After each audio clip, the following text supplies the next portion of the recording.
Bonsoir, voici le menu de ce 19h30. Professeur titulaire des universités en droit public, juge à la Cour des comptes, à la Cour suprême, puis à la Cour constitutionnelle et présidente de la Haute Cour de justice, le Bénin célèbre l'épopée d'Andi Nyamou. La République l'a fait, grande officière de l'ordre national pour son parcours et les utiles mérites de ses carrières et hautes fonctions. Les candidats du bloc républicain aux législatives, communales et municipales prochaines à Boukoumbe, Kobli et Materi en ordre de bataille, les émissaires chevaux gagnants du BR ont été investis ce week-end à Tanguieta pour aller à la quête du maximum de voix dans la 3e circonscription électorale législative. L'hôpital de zone de Menontin et ses environs accessibles en toute sécurité depuis quelques jours. Le carrefour critique venant à ce quartier réhabilité après la reconstruction de la voie pavée. Les dallos en lambeaux ces derniers mois ont disparu. On le verra en toute fin d'édition. La présidente de la Haute Cour de justice a été reçue dans l'ordre national au rang de grand officier. La cérémonie qui a consacré sa décoration s'est déroulée hier au siège de l'institution qu'elle dirige, en présence de tous les présidents d'institutions de la République. La distinction, présidée par la vice-présidente de la République, est une façon pour l'État béninois d'honorer professeur Dandi Nyamou pour l'éminence de son cursus de formation et pour sa contribution au rayonnement du Bénin. Compte rendu, Virgile Arroléon, Henri Ganti. Le port de cette étoile à 5 branches doublées de verre fait de Dandi Nyamou grand officier de l'ordre national. La nation reconnaissante rend ainsi hommage à une Amazone qui a pratiquement tout donné, notamment à travers son cursus de formation, les actes méritoires exceptionnels dont elle a fait montre aux différents postes de responsabilité qu'elle a occupés et sa contribution au rayonnement du Bénin. En vous élevant ce jour à la dignité de grand officier de l'ordre national, la nation béninoise tout entière salue une pleine et riche vie consacrée au Bénin et au monde. La grande chancellerie, à travers cette décoration, forge une existence dédiée à la quête du savoir, à sa généreuse et bienfaisante transmission et un combat lucide pour les valeurs éthiques et sociales. Que les générations actuelles et à venir s'inspirent donc de votre vie. De l'enseignement primaire au supérieur en passant par le secondaire, Dandi Nyamou a été un exemple.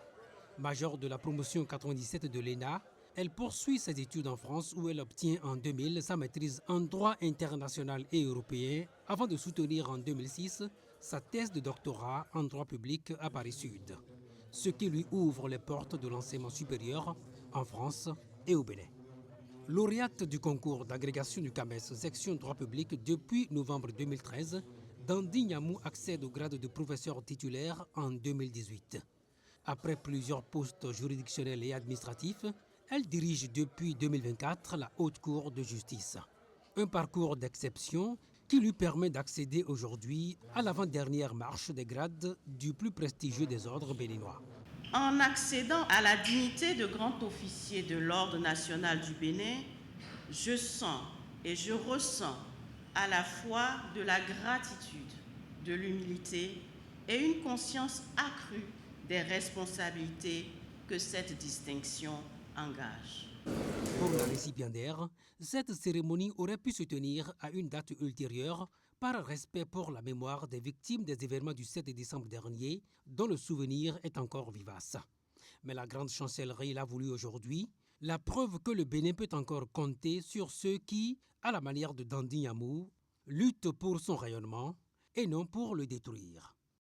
On en vient maintenant à ce colloque national scientifique sur les enjeux publics de la gestion menstruelle, santé, justice, dignité, égalité de genre.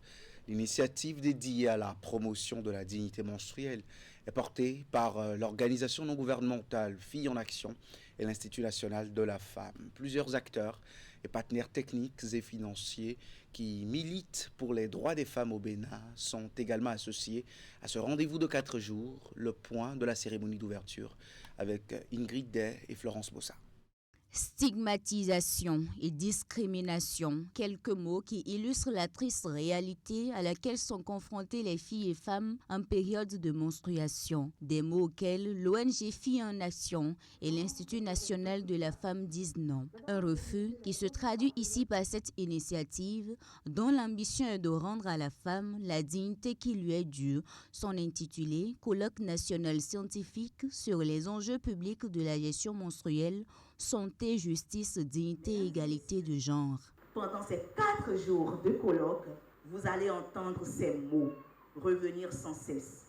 Honte, tabou, silence, stigmatisation. Et si nous les répétons, si nous les martelons, c'est parce qu'ils sont le cœur du problème. Et c'est précisément pour cela, mesdames et messieurs, que nous sommes ici. C'est un acte profondément politique, un acte résolument féministe. C'est refuser que nos corps soient des territoires de honte et des sources d'exclusion. Un combat auquel se joignent également les représentants d'institutions, chercheurs, têtes couronnées, partenaires techniques et financiers qui ont compris que la dignité menstruelle n'est pas un luxe, mais un droit humain. En plaçant la question de la menstruation au cœur du débat scientifique et social, vous contribuez à lever le silence autour d'un enjeu important et ainsi briser les tabous autour de ce sujet essentiel. Les partenaires techniques et financiers du groupe réaffirment, aux côtés du gouvernement et des organisations de la société civile, leur engagement à accompagner les efforts en faveur de la santé, de la dignité humaine et de l'égalité dans le respect des priorités nationales. Le thème choisi par les organisateurs, affiner les politiques, développer les savoirs, valoriser les bonnes pratiques pour la dignité menstruelle, l'autonomie corporelle et l'égalité de genre au Bénin, est évocateur et porte pleinement la philosophie plurielle sur la question d'ordre. Je formule le vœu que la diversité de nos provenances soit un fertilisant pour que vous ayez donc des réflexions profondes, réalistes, à la fois diverses et consensuelles. Ces assises ne sont pas qu'un rendez-vous de plus. De ces échanges vont jaillir des idées et stratégies d'action devant permettre de briser les chaînes invisibles de la stigmatisation. Le Fonds des Nations Unies pour l'enfance offre 16 véhicules de supervision, 8 véhicules entrepôts mobiles et 520 motos à plusieurs structures sanitaires du Bénin. Le lot de matériel roulant et d'autres équipements va permettre d'atteindre un accès équitable des services de vaccination sur toute l'étendue du territoire national. Le don acquis par l'UNICEF sur financement Gavi a été réceptionné par le ministère de la Santé. Voici le point. Des équipements, en l'occurrence du matériel roulant, au profit de plusieurs structures sanitaires. L'objectif visé par cet acte posé par l'UNICEF à travers un financement Gavi est l'amélioration des services de vaccination au Bénin.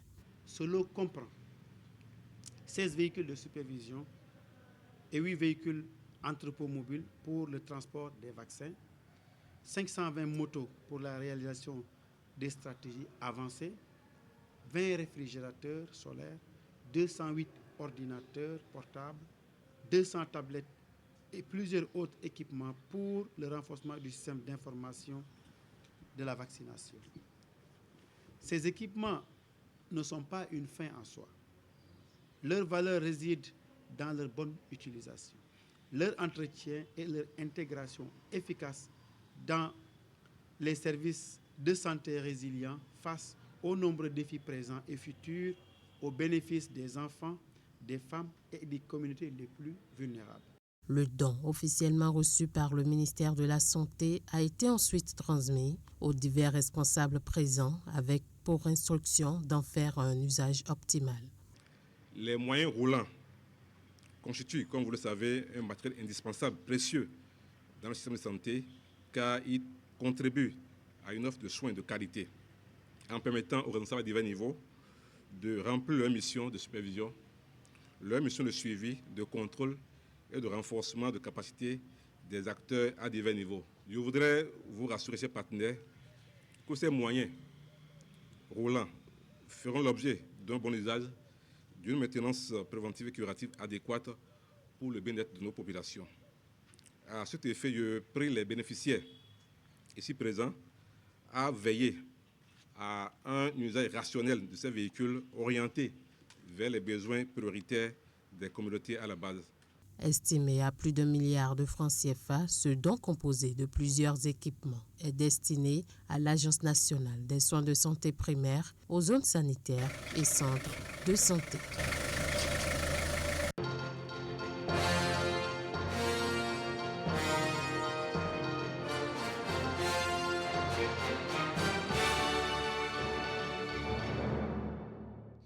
Un groupe de jeunes militants démocrates adhère au bloc républicain. La cérémonie est placée sous le parrainage de Dominique Achaoué, leader du parti d'accueil dans la commune d'Agbanizon.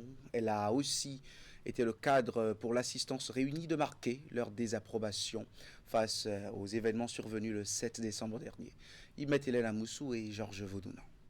Des retrouvailles pas comme d'ordinaire à Tanvert dans la commune d'Agbanizon. Autour de Dominique Achaoué, l'ensemble des coordonnateurs d'arrondissement de la commune ainsi que bien d'autres invités et curieux. Le rassemblement consacre l'arrivée au bloc républicain d'un groupe de jeunes reconnus pour leur engagement à œuvrer pour le développement. Affiliés hier au parti Les Démocrates, ces sociétaires du mouvement des jeunes combattants pour la patrie du zoo officialisent ici leur entrée au parti du cheval blanc Cabri. Aujourd'hui, nous en sommes fiers d'être dans un pays où l'éclairage dans les zones d'ombre, la libre circulation des personnes et des biens, l'éducation de qualité, la consommation en eau potable, les marchés et domaines sportifs sont à la portée de tous. Conscients de ces merveilleuses œuvres, nous, membres du mouvement des jeunes combattants pour la patrie du zoo, avons décidé d'adhérer au cheval gagnant afin de soutenir le PAG du gouvernement. Nous avons accueilli nos frères et sœurs, c'est parce qu'il y a une bonne collaboration. Et de deux, c'est parce que ces ex-membres du parti LD reconnaissent en la personne de l'honorable Dominique Achaoué un leader, un bâtisseur. Faisant d'une pierre deux coups, l'assistance a saisi l'occasion pour donner sa position quant aux événements survenus le 7 décembre dernier. Pour tous, rien ne justifie cet acte antipatriotique perpétré par le groupe de soldats. Face à cette épreuve, la nation béninoise se doit de faire bloc. L'heure n'est ni au doute, ni à la division, mais à la discipline républicaine, à la cohésion nationale et à la mobilisation patriotique. C'est dans cet esprit que nous exprimons notre adhésion totale et résolue à l'autorité de l'État, notre soutien ferme à son Excellence Monsieur Patrice Talon, chef de l'État et chef suprême des armées, à son gouvernement ainsi qu'au peuple béninois uni derrière ces institutions légitimes. Tout en condamnant le putsch manqué, Dominique Achaoué et ses compagnons ont également rendu hommage aux forces de défense et de sécurité qui, par leur action, ont démontré que la souveraineté nationale n'est ni négociable et demeure un rempart infranchissable. Les candidats du bloc républicain aux élections générales de janvier dans la 3e circonscription électorale législative ont été solennellement investis. C'était à la faveur d'une cérémonie présidée par le député Barthélémy Kassa, qui a mobilisé les têtes couronnées et des délégations venues de Boukoumbe, Kobli et Materi autour des candidats. Alassane Harouna. Voici les hommes et les femmes qui auront l'insigne honneur de conduire la liste du parti Bloc républicain aux élections générales de janvier 2026 dans la 3e circonscription électorale. Après la validation des listes par la Commission électorale nationale autonome, l'heure est à l'investiture des candidats. Un acte empreint de solennité, symbole de la confiance placée par le chef du parti sur chaque candidat et son suppléant. Chers candidats, vous engagez-vous à défendre vaillamment les couleurs du bloc républicain à l'occasion des élections générales de janvier 2026 et à assurer la victoire du parti contre celle de tous autres partis? Oui, je m'engage. Chers candidats, enfin, saviez-vous qu'en cas de manquement au présent serment, vous vous exposez aux sanctions prévues par les statuts et le règlement intérieur du parti? Oui, je le sais. Merci. Après leur prestation de serment devant le comité diligenté par le bureau exécutif national, les têtes couronnées et les parrains des candidats venus des 4 communes de la circonscription, l'honorable Barthélemy Kassa va au nom du président du parti BR prendre solennellement acte de leur prestation. Je prends acte de votre serment et vous déclare au nom du camarade Abdoulaye Tchane, président du Bloc républicain, investi candidat du Bloc républicain pour les élections générales de janvier 2026. Merci. Désormais investis comme candidats, ils entendent descendre sur le terrain dans les heures qui suivent pour allier le plus grand nombre d'électeurs jusque-là indécis à leur cause.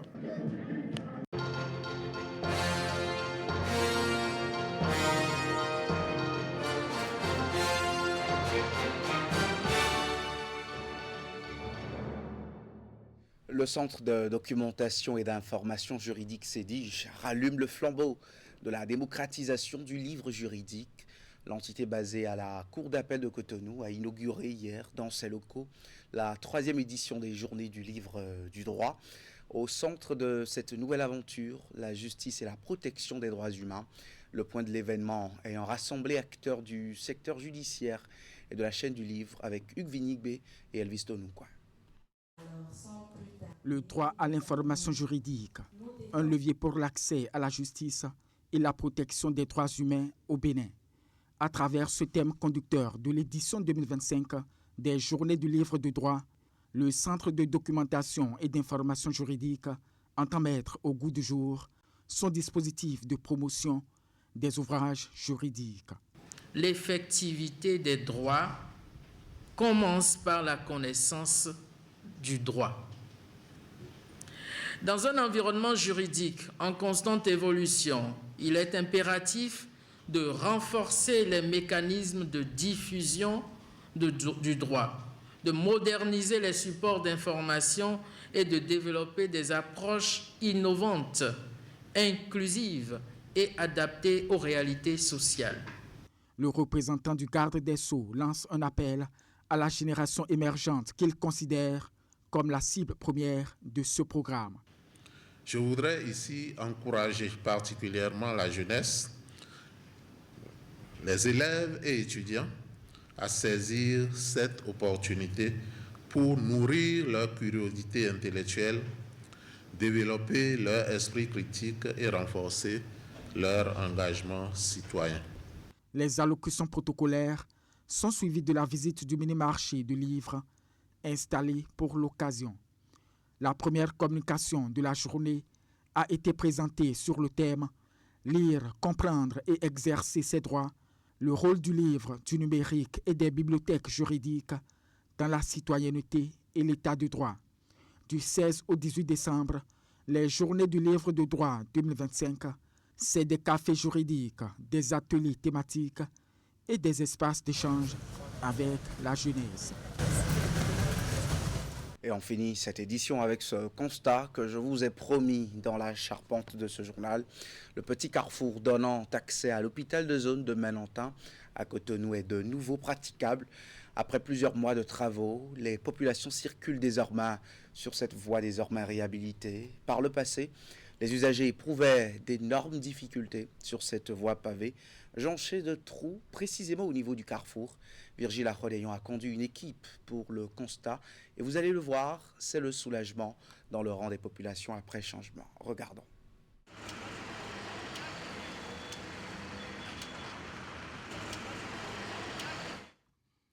Entre le 2 décembre 2024 et le 17 décembre 2025, la différence est flagrante. Ce petit carrefour qui mène à l'hôpital de zone de Menantin, autrefois objet de tous les désagréments aux usagers, est redevenu praticable. Les trous qui rendaient la circulation pénible ont disparu. Le carrefour a été complètement reconstruit. Les populations peuvent donc circuler à nouveau sans craindre ni pour leur véhicule, ni pour leur intégrité physique. C'est du très bon travail, c'est bon. C'est une innovation et on a apprécié. On avait trop souffert ici. tel que la voie était gâtée et le véhicule venait tomber dedans. Heureusement, ils ont pu venir régler la voie maintenant. C'est très beau maintenant. Donc nous sommes très contents. Aujourd'hui, grâce à l'intervention du gouvernement, ce carrefour est entièrement réhabilité. Les travaux réalisés ont permis de remettre la route en bon état, d'améliorer la fluidité du trafic et d'assurer la sécurité des usagers. Nous sommes vraiment contents. Nous remercions le président Patrice Talon et tous les ouvriers qui ont travaillé ici. Par rapport à tout ce qu'il est en train de faire, tout a été bien fait et j'apprécie beaucoup. Ce n'est pas ici seul, il y a encore beaucoup de points dans le quartier à Cotonou qui sont comme ça. Donc il nous qu'à faire de les régler. Désormais, plus de bouts de bois ni de pneus usagés comme signalisation de fortune sur ce carrefour. Sa réhabilitation est un grand soulagement pour les usagers, notamment ceux qui fréquentent l'hôpital de zone de Ménotin. Constat signé Virgile Ahodéon. Eh bien voilà, c'est tout pour ce 19h30 qui s'achève ainsi. Pour les élections générales apaisées, c'est le thème en discussion à 20h dans l'info continue. Wahabalik Para et ses deux invités. Merci d'être au rendez-vous, comme tous les soirs.